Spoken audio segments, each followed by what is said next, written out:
नमस्कार, स्वागत आहे तुमचं माझ्या आणखीन एका कुकिंग ब्लॉग मध्ये।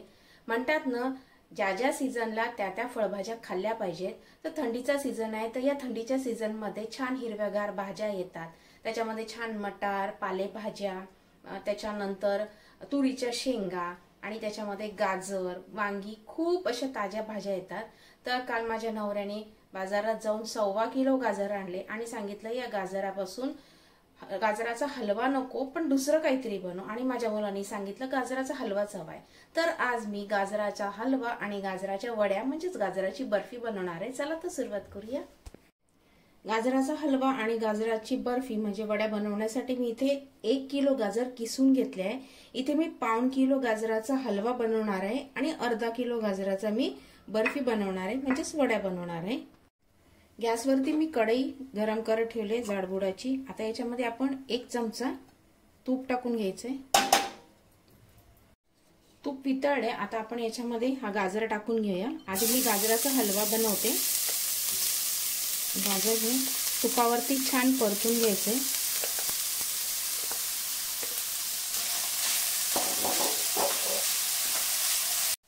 गाजर एखाद मिनिटभर मी तुपामध्ये छान मध्यम आचेवरती परतून घेतले आणि गाजराचा रंग सुद्धा थोडा चेंज झालाय।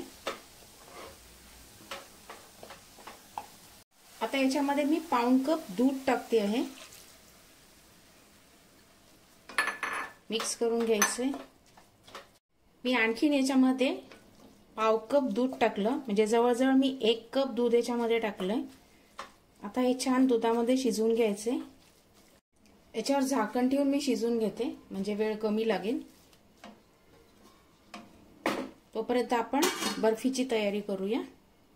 वडी बनवण्यासाठी मी पॅन घेतले, त्याच्यामध्ये 1 चमचा तूप टाकून घ्यायचे।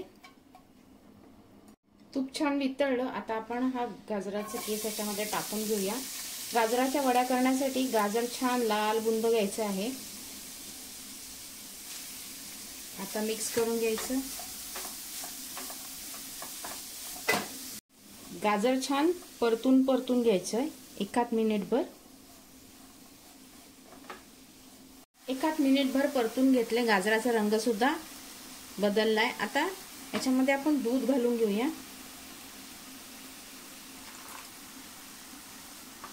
मिक्स करायचे। इथे जवळजवळ 1/2 कप दूध घातलं याच्यामध्ये। आता मिक्स करायचे आणि गाजर शिजून द्यायचे आपल्याला दुधामध्ये। वडीचं मिश्रण थोडंसं सुकं झालंय, थोडंसं दूध आहे त्याच्यामध्ये। आता काय करायचं, 1 पोटॅटो स्मॅशर घ्यायचा आणि त्याच्याने असं स्मॅश करून घ्यायचं। आता आपण याच्यामध्ये साखर टाकून घेऊया। एक अर्धा कप मी साखर टाकते याच्यामध्ये। गोड तुम्ही तुमच्या आवडीनुसार कमी जास्त करू शकता। आता मिक्स करायचे। साखर टाकल्यानंतर हे मिश्रण थोडं पातळ होईल। आता आपण हे साखरेमध्ये पण शिजवून घ्यायचे। हलव्याचं मिश्रण बघून घ्या, ते पण त्याच्यातलंही दूध आटलं गेलंय। आता याच्यामध्ये मी मावा टाकणार नाहीये, पण माझ्याकडे माव्याचे पेढे आहेत ते टाकणार आहे। आणि मी याच्यामध्ये साखर फार कमी टाकणार आहे, कारण का पेढे गोडच असतात। ते हे जवळजवळ अर्धा पाव पेढे आहेत ते टाकते। मिक्स करायचे छान। गरज वाटली तरच मी याच्यामध्ये 2 ते 3 चमचे साखर टाकणार आहे, कारण का पेढे ऑलरेडी गोडच आहेत। तुम्ही याच्यामध्ये मावा टाकलात तरी चालेल,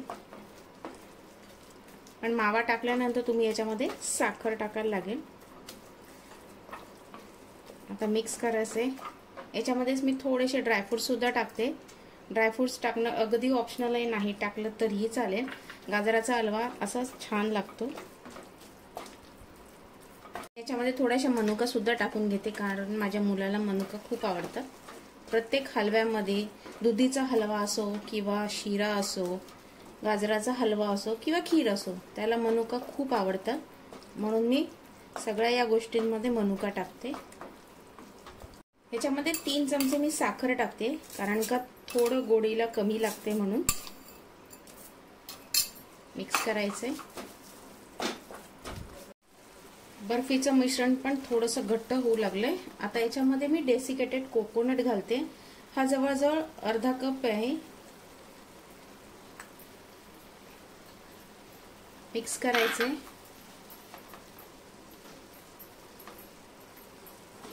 डेसिकेटेड कोकोनट बाजारात आरामात मिळतं।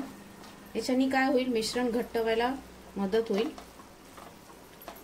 तुम्ही याच्यामध्ये ड्रायफ्रुट्स टाकले तरी चालतील। आता थोडंसं तूप सुद्धा टाकते, 1 चमचा। मिक्स करायचे। मी याच्यामध्ये थोडेसे ड्रायफ्रुट्स टाकले, अगदी थोडेसे। जोपर्यंत याचा घट्टसर गोळा होत नाही तोपर्यंत आपण हे परतून घ्यायचे, म्हणजे शिजवून घ्यायचे। तुम्ही बघू शकता हे मिश्रण थोडं घट्ट झाले, म्हणजे जसं गाजराच्या हलव्याला असतं तितकं, पण आपल्याला वड्या करायच्या, त्यामुळे आणखीन थोडंसं घट्ट होईपर्यंत वाट बघायची। तोपर्यंत आपण गाजराचा हलवा बघून घेऊया। गाजराच्या हलव्याचं मिश्रण सुद्धा घट्ट व्हायला लागले। आता याच्यामध्ये एक अर्धा चमचा वेलची पूड टाकते। मिक्स करायचे। गाजराचा हलवा तयार झालाय। मी आता गॅस बंद केलाय। बर्फीचं मिश्रण कसं झालं चेक करायचं असेल तर ताटलीवरती थोडंसं मिश्रण काढायचं, थोडंसं पसरून घ्यायचं आणि थोडं थंड करून घ्यायचं आपल्याला। हे याच्यामध्ये एक अर्धा चमचा किंवा पाव चमचा वेलची पूड टाकते। मिक्स करायचे। ताटलीमध्ये थोडंसं मिश्रण थंड करण्यासाठी ठेवलं होतं। आता आपण चेक करूया, याची गोळी होत असेल तर आपलं मिश्रण तयार आहे। तर छान असा गोळा तयार होतोय, म्हणजे आपलं मिश्रण तयार झालंय, हाताला चिटकत सुद्धा नाहीये। आता मी गॅस बंद केलाय आणि ज्या ताटामध्ये किंवा ट्रेमध्ये तुम्हाला ही बर्फी सेट करायची आहे त्याला तूप लावून ठेवायचंय। मी या ताटात सेट करणार आहे म्हणून मी याला तूप लावून ठेवले। आता हे मिश्रण याच्यामध्ये काढून घ्या, थोडं 1 मिनिट परतून घेते।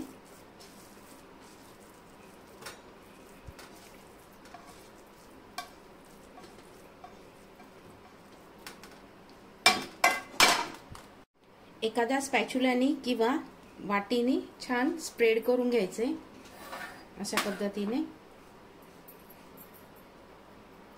आता याच्यावरती थोडेसे ड्रायफ्रुट्स टाकून घेऊया, ऑप्शनल आहे, नाही टाकलं तरी चालेल।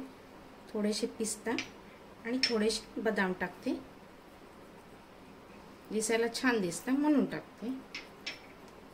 आता परत थोडंसं प्रेस करायचंय। ड्रायफ्रुट्स लावून मी छान प्रेस करून घेतले। आता मी याच्यावरती चांदीचा वर्क लावते। चांदीचा वर्क लावणं अगदी ऑप्शनल आहे, माझ्याकडे आहे म्हणून मी लावते, दिसायला छान दिसेल म्हणून, तुम्हाला दाखवायचंय तेवढ्यासाठी।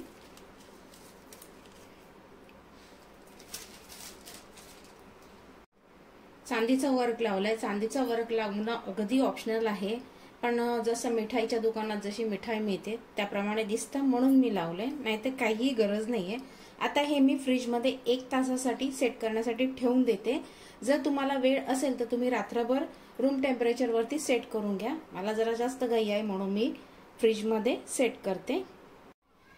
वडी मी फ्रीजमध्ये 1 तास सेट करण्यासाठी ठेवून दिलं, छान आता सेट पण झाली। आता आपण याचे वड्या पाडून घेऊया, कट करून घ्यायचे। तुम्हाला कोणत्या शेपमध्ये हव्या आहेत त्या शेपमध्ये तुम्ही कट करू शकता। मी चौकोनी करते। वड्या मी कट करून घेतल्यात, आता काढून सुद्धा दाखवते तुम्हाला।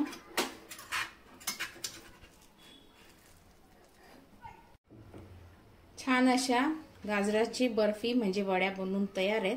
आता मी या सगळ्या काढून घेते। खायला खूप टेस्टी लागतात या। गाजराचा हलवा आणि गाजराची बर्फी बनवून तयार आहे। जर तुम्हाला गाजराचा हलवा खायचा कंटाळा आला असेल तर गाजराची बर्फी नक्की ट्राय करा, खूप छान लागते आणि खायलाही खूप टेस्टी लागते। मी तुम्हाला एक तोडून सुद्धा दाखवते, खूप छान होते ही गाजराची बर्फी।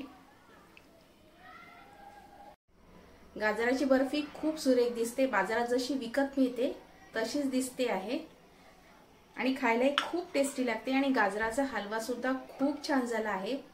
माझ्याकडे माव्याचे पेढे होते म्हणून मी याच्यामध्ये पेढे वापरले आहेत।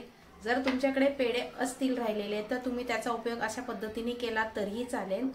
तर कशी वाटली आजची ही गाजराच्या बर्फीची आणि गाजराच्या हलव्याची रेसिपी कमेंट करून नक्की सांगा। जर तुम्हाला माझे हे कुकिंग ब्लॉग आवडत असेल तर लाईक नक्की करा। पुन्हा भेटूया अशा छानशा कुकिंग ब्लॉग बरोबर, तोपर्यंत धन्यवाद।